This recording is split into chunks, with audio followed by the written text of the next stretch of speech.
Okay, so for this assignment, we were supposed to look at a page in the Humanit and kind of examine it for a couple of different elements. So one of those would be hypertext, which is right here. Essentially, that's just like making sure that there's links between the words, multiple reading paths, and chunked information. So this is present here because you can see that you can start at the beginning and skip all of the middle and start right at the end, come back up, and it's still going to sort of like make sense. It's supposed to be conceptual, it's supposed to be poetry, and it all connects with each other because it's butterflies, and that is what links this information to one another and creates those multiple reading paths. But it does use chunked information articulate what it's saying. So the second one is technotext. That's what we were supposed to be looking for. Now this one is a lot less clear within the page because sometimes it's not directly said.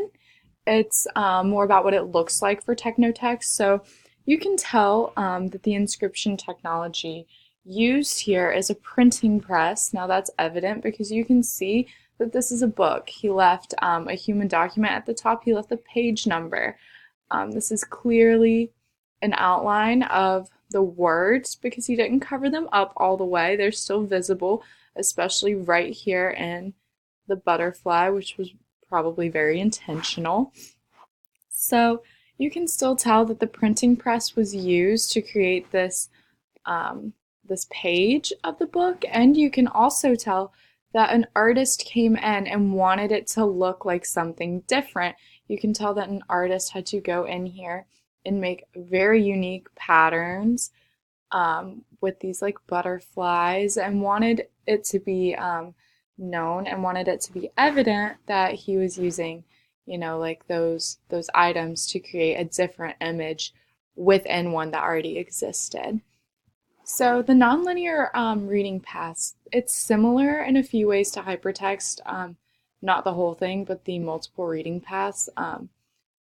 So basically where we see this is you can start, like I said, at the bottom and head towards the top. Now the difference is it doesn't always have to be so obvious or so clearly linked together. A hypertext is supposed to connect the information or the information's already connected, and that is why you can jump around.